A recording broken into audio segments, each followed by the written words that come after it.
ndagufitiye impanuro muri kano kanya nimba uri mu bantu bitwa aba content creator cyangwa uri mu bantu bavuga ngo bashaka kwinjiza amafaranga kuri Facebook. Ndagufitiye impanuro muri no minota mikeya gusa n'amasegonda makeya umpa kanya wumvize icyo ngomba kukubwira hano. Mero kumva inkuru y'umuntu yahevye akazi arahagarika ivyo yari karakora ngo yumvise ngo ku Facebook irahemba. My friend, ugende gake kubera ko ni ivy'ukuri izi mbuga zirimo amafaranga. Ariko ntibivuze ngo nimba wumvise tuvuga ngo Facebook irahemba ngo ucuhera no munsi ufise 2000 by'aba followers, ufise 3000, ufise 4000, ufise 5000, ufise 1000 wanashaka ni 8 n'indwi n'icumi ngo uciwe ibyo wari kurakora cyangwa uciye akazi kabandi ngo wumvise ko Facebook irahemba ngo ugiye kuzohora ukoresha amafaranga ukuye muri Facebook. Ihibambewe Facebook nubwo ihemba canke imbuga ngurukana bumenyi nubwo zihemba birasaba ko wicara ahantu ukiga uko zikora ukabiha umwanya ukubaka buke kugira ngo ejo canke yejo bize bigutunge. Ariko nimba twaravuze ko Facebook zihemba ushobora kwinjiza amafaranga kuri Facebook, kuri YouTube, TikTok n'ahandi, ntibivuze ngo no munsi urahagurutse wumvise no video navuze ngo Facebook irahemba ngo ucuhagarika akazi wari kurakora ngo ucebe akazi kabandi canke ucebe ibyo wari kurakora ngo ugiye kwinjiza amafaranga kuri Facebook. No. Ufata umwanya wubake buke uduze urubuga ruzoguhemba ni warukorera. Nta mafaranga ya gusa ari kuri Facebook, ndabisubiyemo guys. Icyo wari kurakora kibandanye ugikora, ibi ubikorane n'akazi kawe ka misi yose. Apana gutakazi kabandi, apana guta ibyo wari kurakora ngo wumvise kuri Facebook hariho za miliyoni ngo ugiye kurotira za miliyoni ugifisa aba followers 5000, ugifisa aba followers 10,000. No. You have to work so hard. Korana akazi nibi uzushira ko video hanyuma usubira ubandanya akazi kawe.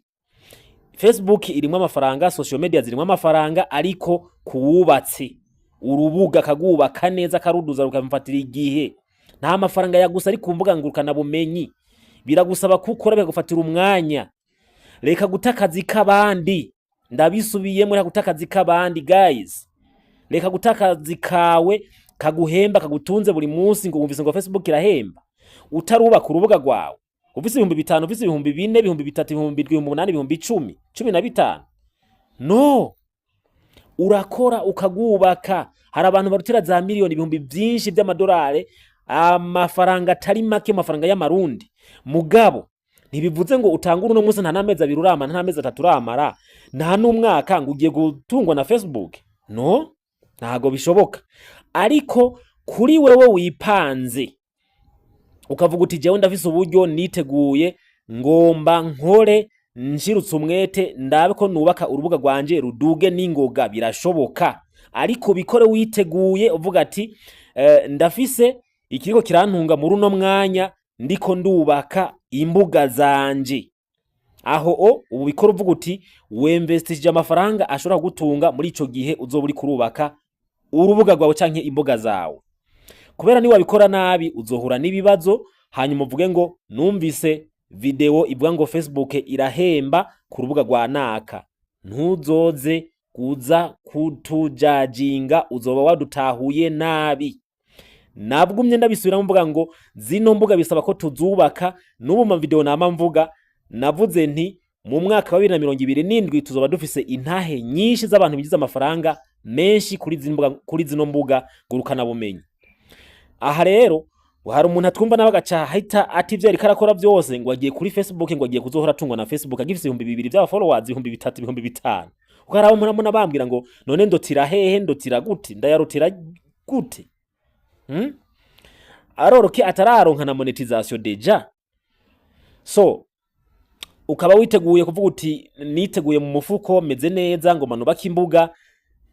Ikiye kirimo yuko Facebook canke n'izindi mbuga zarizo zose, iyo uri online, iyo uri active urahalonka avantage gusumba ujya muntu azako rimwe canke azako rimwe ku munsi, isaha imwe ku munsi, amasaha 2 ku munsi canke rimwe mu ndwi, 2 mu ndwi, 3 mu ndwi. Wewe nawe ukama ufite umwanya uri active, uri online, ntabwo muzonganya kuduga, ntabwo muzonganya gukura.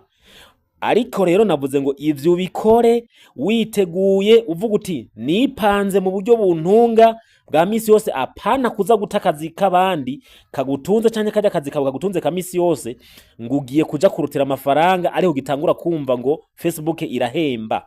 No, Facebook irahemba, YouTube irahemba, TikTok irahemba n'izindi, ariko bisaba ngo ufate umwanya wubaka urubuga rwawe uruduze. Ari naho mvuga nti wa muntu usubira kumbaza ngo ndotira gute canda kubroka ugifise 2,000 nkazora nkasanga ufise 2,000, 3,000, 4,000, 5,000, 6,000 ukambaza ngo ndotira gute, nzoca ndakubroka. Biragusaba ngo ube seriye, ukore video utitaye ku mafaranga, ahubwo wite ku rubuga no kwita kuri content.